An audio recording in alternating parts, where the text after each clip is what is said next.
So my name is Jukka Pirinen and I'm coming from the company called Brightly Works.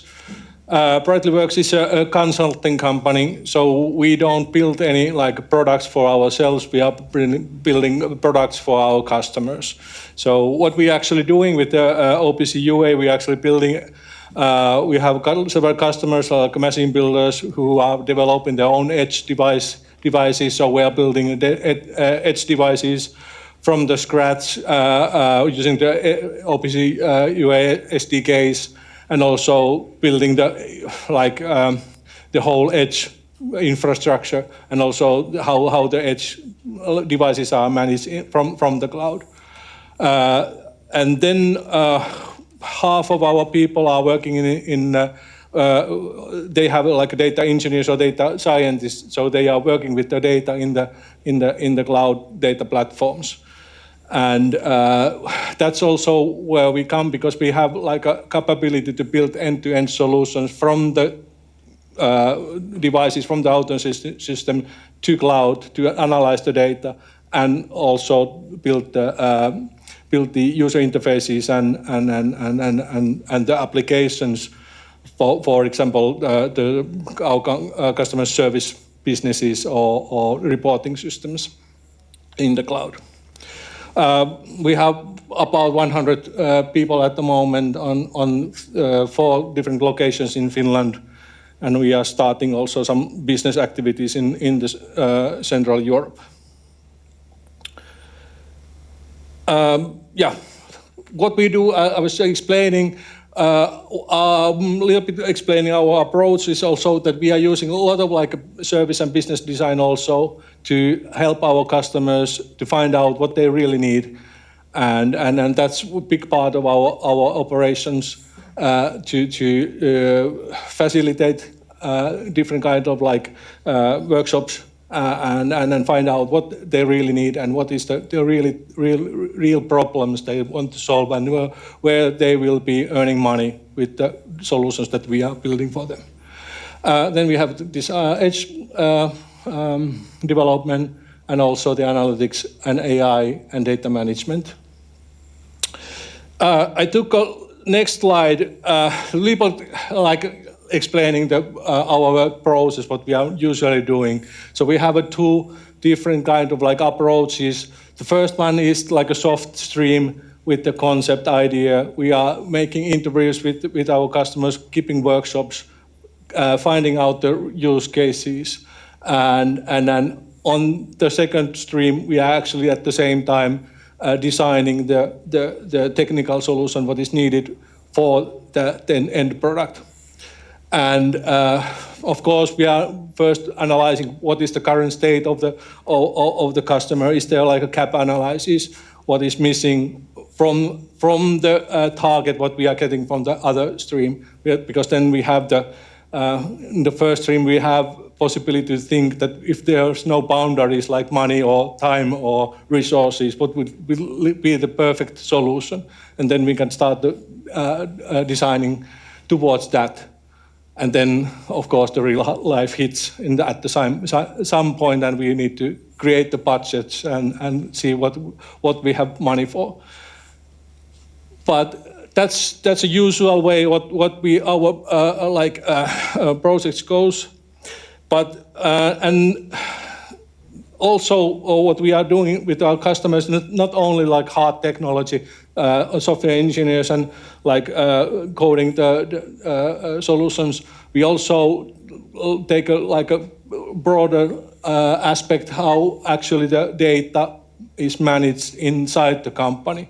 So we are implementing the whole structure, how the data should be governed inside the company, who is responsible of each data, who owns the data, who is responsible that the data is correct, how the data is make discoverability, and what kind of tools we need for example data catalogs and these kind of tools, what we need for the customer to utilize the data and get the benefits from the data what we are producing for them. Then we have of course the data quality and data lifecycle management. And then, of course, the security is always in place to see that the whole system, what we are building them, is secure. But then we have customers like banking and other customers where it's also the security for like anonymization and this kind of things what we need to take like put on also there. And then we have customers who are building data platforms. They are collecting from different customers. They have several customers that has factories, and they, of course, their customers don't want to be in the situation that someone else can see their data on the platform. So segregating the data and creating this kind of like a solution, but still solution that it's centralized and manageable. Yeah. Challenges what we have, of course, the integration. Integration is one big thing where we are helping. Unluckily, our customers don't have the OPC UA and company specification or other like hierarchical models in place at the moment, so we need to do that with them together. Where is the data coming from? What is the data content? What it means? Then the data quality. Okay, there's like incorrect data sometimes, and sometimes because we are building a lot of like these streaming pipelines, the pipelines are broken, so we have missing data, and sometimes the data comes a little bit late. And if we are calculating, for example, some KPIs and there's missing data, so the KPIs will be incorrect. But those are something like situations what we need to take into consideration. Of course, then the security. Then, of course, because we are building systems that the life span is quite long, so the system updates and upgrades are sometimes like making problems, and even sometimes customers don't know what is happening in their factory. So sometimes I get a call from our customer to say that why is data is not flowing to our data platform, and I look the data and say that okay, you have a shutdown there on the factory. Okay, but I don't know why they need me to do that. But no.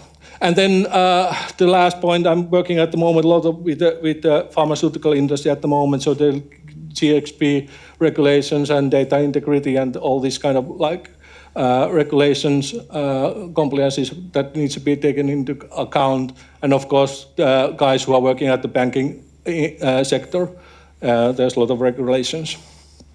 And then customers like are expecting that we know those regulations. That's one thing that we have been learning a lot. I've been like studying like last year all the pharmaceutical regulations quite heavily. So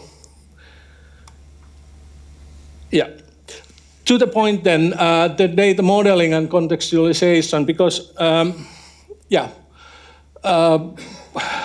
without the context of the data, it's even impossible to analyze like large volumes of data. So we need to put the data into some context before we can actually start building the reusable data sets and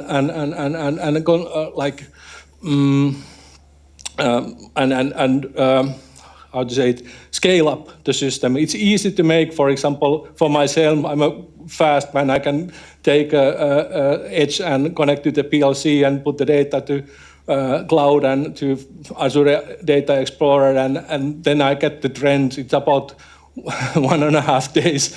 But after that, if someone tries to scale that up, it's impossible. So we need to model the data before we can start scaling up the system. And then for the contextualization, we need like equipment hierarchies and sensor metadata, patch modeling, fetch IDs for status of phases and this kind of things what we need from the data. And then this is something what we are also gathering during the interviews and the concept stream. Yeah. Then the customers, they have on the factory a lot of systems that are already including some sort of model. So like ERPs, they have, for example, functional allocations, SCADA, PLC systems, they have naming conventions. For example, these DCS systems, they have nicely already, you can look the tag name or you have the area and you have the, what is it, the measurement or a controller. You can see that from the name.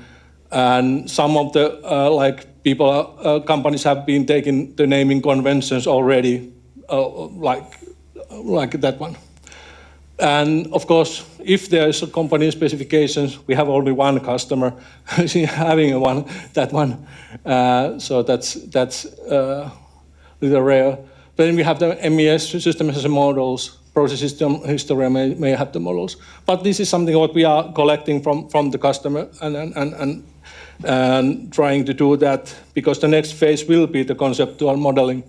That would be nice to have on the site before on the cloud, but in our cases, in many cases, we are actually doing this one for the cloud environment itself, so that this is like a basic system, just stuff that our data engineers are doing with our customers, and it's like it's the same thing you would do with the OPC UA specification or other product that needs the hierarchical model to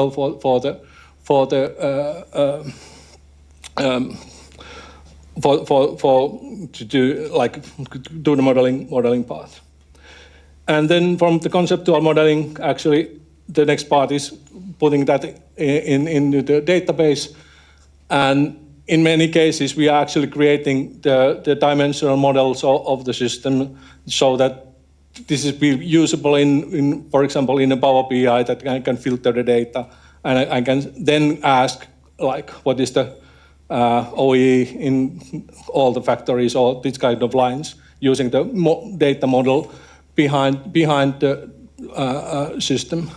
And this is something like, it takes a lot of time to actually create from the logical model to find out what is the model what we want to use and what kind of this kind of model what we are creating for them.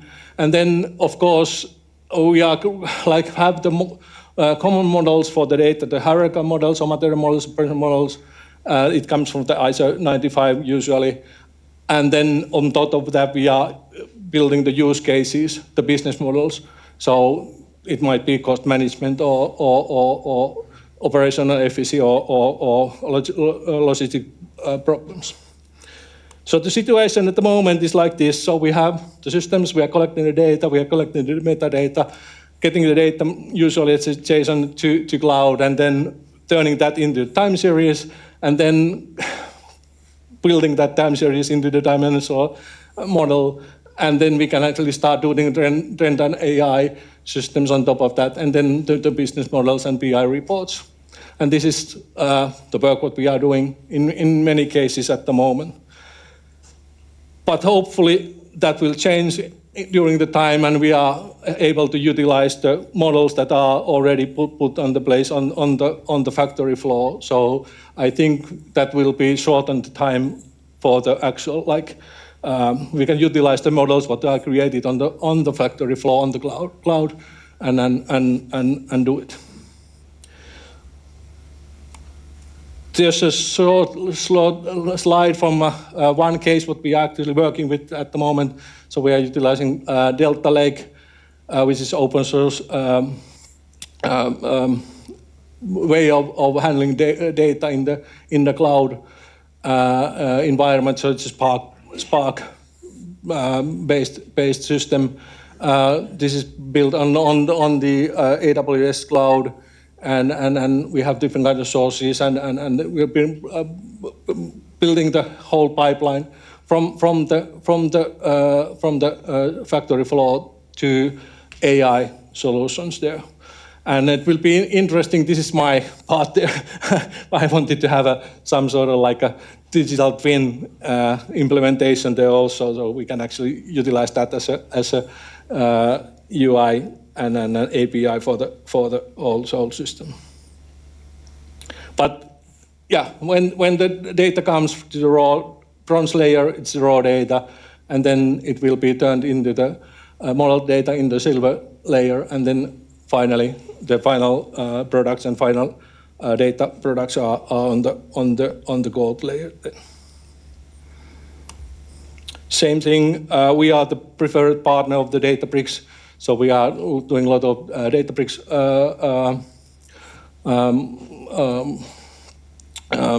projects in Finland and in Europe, and it's a similar system, but it's a different like environment. And I hope we have next we have also could have here the Fabric also, because it's a very similar way of handling the data in Fabric as is in the Databricks. And we are also using the Azure Data Explorer with the similar structure, so it can be done in the Custo code also. And then the last, this is something what we are building now. I actually get half an hour ago or 1 hour ago message, okay, now it's working, so I'm not able to show it, but it's working. So I've been creating a name OPC UA like